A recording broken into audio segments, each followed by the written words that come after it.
मेरी शादी को 2 साल हो गए, लेकिन अभी तक जेठ ने शादी नहीं की। मेरी सास बेवा थी और कुछ नहीं बोलती थी।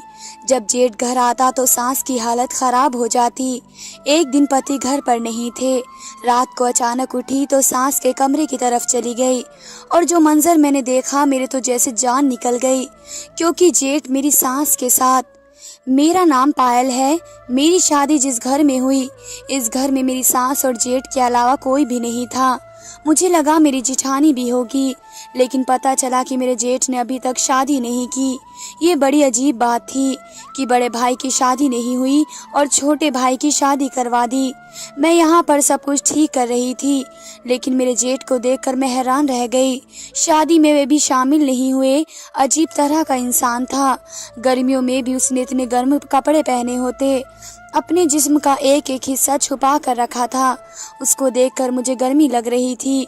इतनी गर्मी में भला स्वेटर कौन पहनता है। वे ज़्यादातर पता नहीं कहाँ गायब रहते। कभी कभी दिखाई देते। घर में हम 4 लोग थे। मैं पूरा दिन घर के काम करती रहती। मेरे पति को मुझसे कोई शिकायत नहीं थी और मुझे कोई मसला नहीं, क्योंकि घर में बोरियत बहुत थी। अगर काम न करती तो फिर दिन कैसे गुजरता। लेकिन मेरा जेठ मेरे हाथ का बना हुआ खाना नहीं खाता। वह कहता था कि मैं सिर्फ अपनी माँ के हाथ का बना हुआ खाना खाऊंगा। सारे घर का काम मैं करती थी, सबके लिए खाना भी मैं ही बनाती थी, लेकिन मेरे जेठ के लिए मेरी सास खाना बनाती।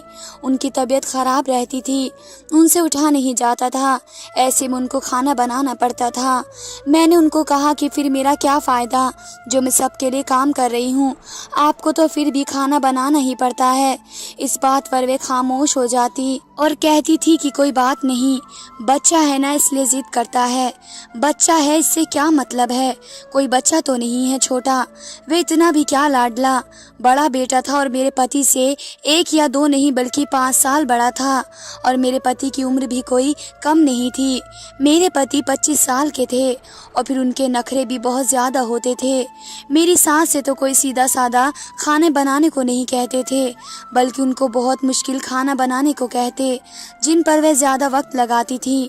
वैसे तो वे घर में ज़्यादा रहते नहीं थे, कभी कभी बाहर रहा करते थे, लेकिन जिस दिन आ जाते उस दिन मेरी सास पूरा दिन उनके काम में लगी रहती और काम करके उनकी तबीयत खराब हो जाती। जेठ की वजह से मेरी सास की तबीयत ज़्यादा खराब होती तो मैं उनकी खिदमत करके उनके पाँव दबाती, उनके लिए चाय बनाती।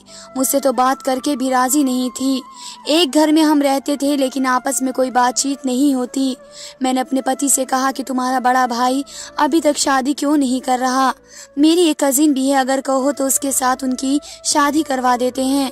तो मेरे पति ने कहा कि नहीं, कभी इस घर में मेरे भाई की शादी का नाम न लेना और इस मामले में बोलना भी नहीं। अगर तुमने इसके सामने उसकी शादी का जिक्र किया तो फिर गुस्सा हो जाएगा, तुम्हें कोई बात सुना देगा, तो फिर मुझे न कहना कि मेरी बेइज्जती हो गई। मैंने कहा क्यों, शादी की बात करना गुनाह है क्या? शादी तो पहले ही उसकी होनी चाहिए थी। लगता है आपको शादी करने का ज़्यादा शौक था। अजीब नहीं लगता कि बड़ा भाई घर में बैठा है और छोटे भाई की शादी हो गई। तो मेरे पति ने कहा कि देखो, मैं तुम्हें प्यार से समझा रहा हूँ, तुम कभी भी मेरे बड़े भाई के किसी भी मामले में मत बोलना। वे बहुत ही बदतमीज़ इंसान हैं और इसका कोई पता नहीं चलता। मैंने कहा कि इतना बुरा इंसान है तो फिर उसे सीधा करो। अगर मेरे सामने कोई बात की तो मैं तो उसको जवाब दे दूंगी। मैं किसी का गलत बात बर्दाश्त नहीं करती। और ऐसा ही था, मैं अपने घर में इकलौती बेटी थी और लाडली भी थी। मेरे पति ने मुझे प्यार से समझाया कि उनके मामले में नहीं बोलना, पर हर इंसान की अपनी फितरत होती है कि जिस काम से उसको मना करो वे वही करता है। क्योंकि मेरे जेठ की पर्सनैलिटी ज़्यादा ही गुस्से वाली थी। मेरी सास भी उनसे डरा करती थी। मुझे समझ नहीं आता कि मेरी सास उनसे इतना डरती क्यों है। एक दफ़ा घर में कुछ मेहमान आए और बातचीत हुई। वे मेरे कमरे में आकर बैठ गए तो मैंने भी उनसे बात करनी शुरू कर दी। मैंने कहा कि बाकी सब तो ठीक है, लेकिन जो मेरे जेठ है ना, उनकी मुझे समझ नहीं आती। उन्होंने कहा कि इसकी समझ पूरे ख़ानदान को नहीं आती। मैंने कहा कि उनकी शादी क्यों नहीं करवाते। तो उस औरत ने मुझसे कहा कि उसकी शादी 2 से 4 दफ़ा करवाने की कोशिश की है। एक बार तो ये दूल्हा भी बना था और शादी वाले दिन ही भाग गया। इस वक्त उनके बाप भी थे, उन्होंने उसको थप्पड़ भी लगाया। बड़ा तमाशा बना था, लेकिन ये शादी से इनकार हो गया। मैं हैरान रह गई कि क्यों ये आदमी शादी क्यों नहीं करना चाहता। शक्ल सूरत का भी ठीक था, वैसे नजरें झुका कर रखता, नजर नहीं मिलाता था। उसके दिल में कोई चोर था। उस औरत ने कहा कि हम सभी यही सोचते हैं कि पता नहीं उसके साथ कोई मसला है, ये शादी क्यों नहीं करता। उसके चक्कर में तुम्हारे पति बैठे थे, वरना तो जब तक 22 साल का था तब से कहता था कि मेरी शादी करवा दो। फिर तुम्हारी सास ने कहा कि बड़े ने तो शादी नहीं करनी, तो छोटे को किस बात की सजा दे, इसलिए फिर उन्होंने तुम्हारे पति की शादी करवा दी और तुम इस घर में आई। तुम मुझसे दूर ही रहा करो, क्योंकि एक बार हमारे खानदान में एक लड़की थी जो बहुत ज़्यादा हंसी मजाक करती थी और हर किसी से खुलकर बात वगैरह करती। उसने एक बार उसके साथ कोई मजाक कर दिया। तुम शादी क्यों नहीं करना चाहते। शादी की बात को लेकर उसने सबके सामने ना सिर्फ उस लड़की के मुंह पर थप्पड़ दे मारा, बल्कि ये भी कहा कि मैं उसको जान से मार दूंगा। लेकिन बड़ों ने आकर रोक दिया और मुश्किल से उसे पीछे हटाया और उसने उस लड़की पर इस तरह से हमला किया था जैसे उसकी एक हड्डी तोड़ दी थी। मैं हैरान और परेशान रह गई। मैंने कहा, ये किस किस्म का इंसान है, लड़कियों पर हाथ उठाता है। तो उस आंटी ने कहा कि बेटा तुम तो इससे दूर ही रहना, वरना तुम्हारे साथ बहुत बुरा होगा।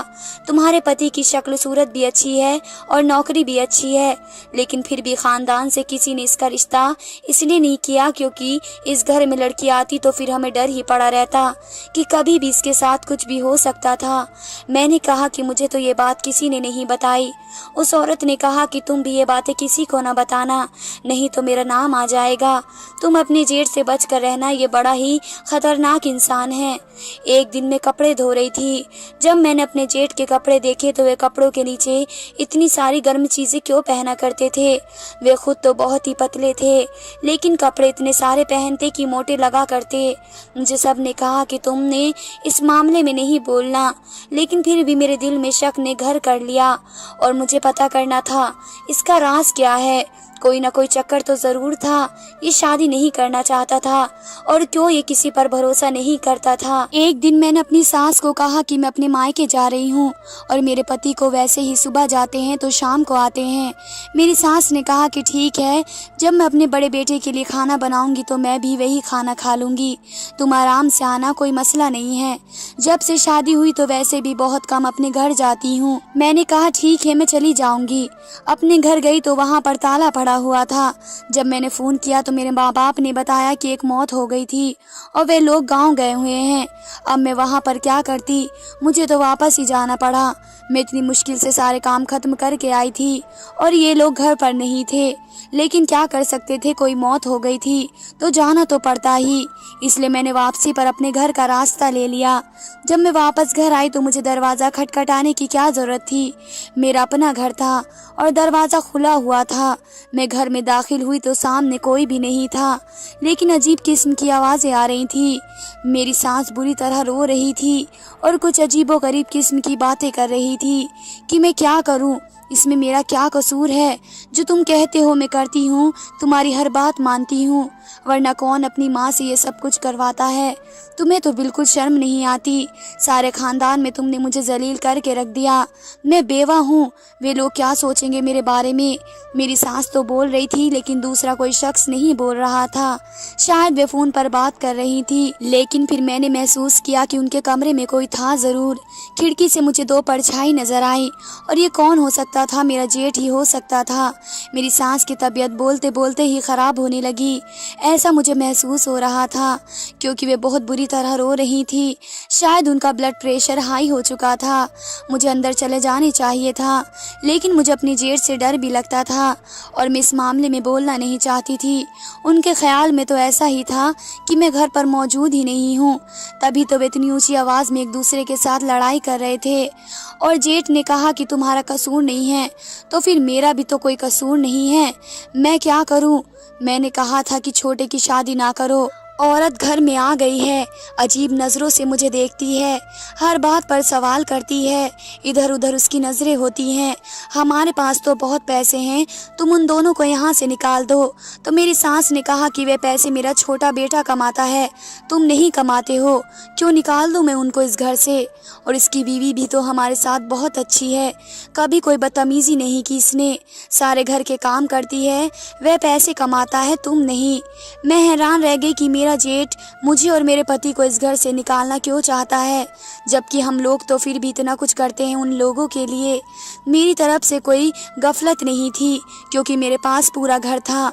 मुझे किसी जगह की कोई कमी नहीं थी। घर में सारी सहूलियत भी मिलती थी। मेरी सास भी मेरे साथ अच्छी थी। लेकिन क्यों मेरे पीछे पड़ा हुआ था मेरा जेठ।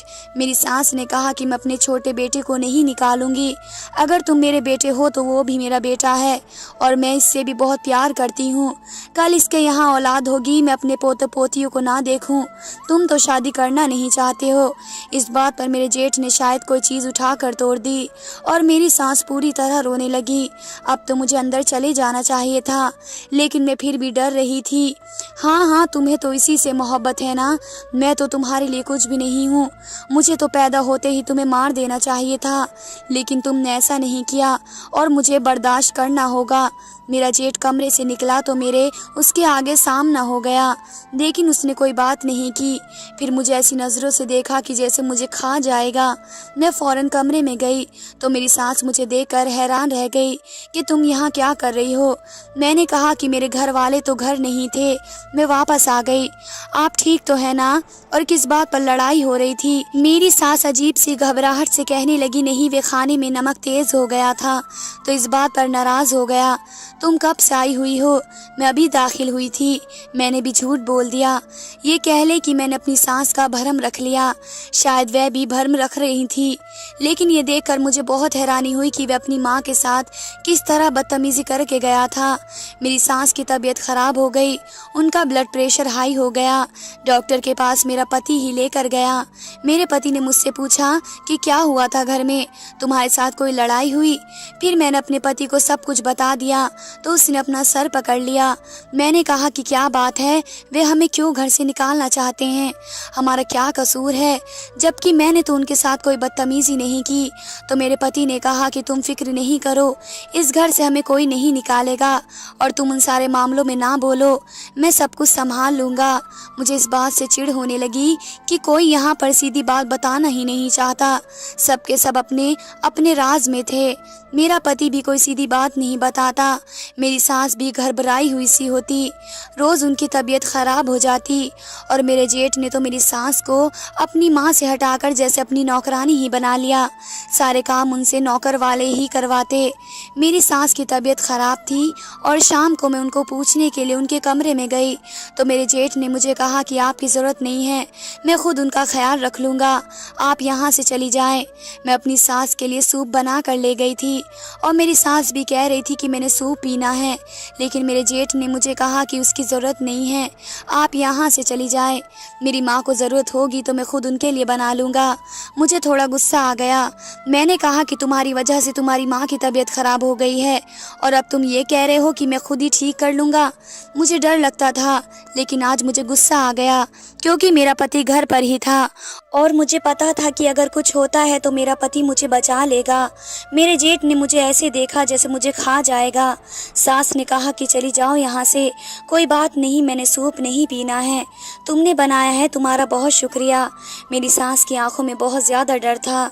मैंने किचन में सूप रख दिया। ये बात अपने पति को बताई तो उसने कहा कि तुम क्यों उनके साथ पंगे लेती हो। मैंने कहा कि खुद ही अपनी माँ की तबीयत ख़राब की है और अब बड़ा अच्छा बन रहा है। इतनी बुरी तरह चिल्ला रहा था उनके साथ। कोई भी बेटा अपनी माँ के साथ ऐसा कभी नहीं कर सकता। मेरे पति की ज़बान ने ऐसी बात निकाली। उन्होंने कहा कि बेटा तो वह है ही नहीं। मैंने कहा क्या मतलब, वह बेटा क्यों नहीं है? तो कहने लगे कि मैं ये कह रहा हूँ, इस तरह के बेटे थोड़ी होते हैं जिसको अपनी माँ का कोई ख्याल ही ना हो।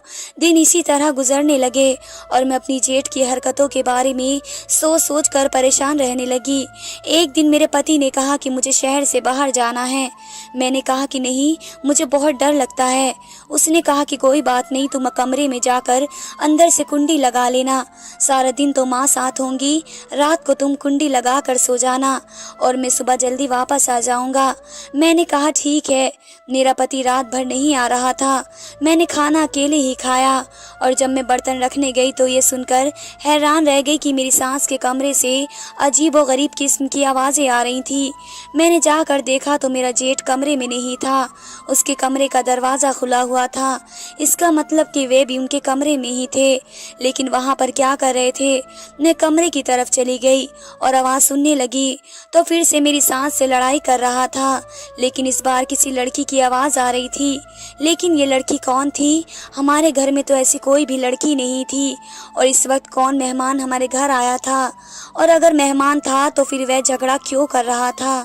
मैंने देखा कि खिड़की खुली हुई है तो फिर मैंने अंदर झांकने की गलती कर दी।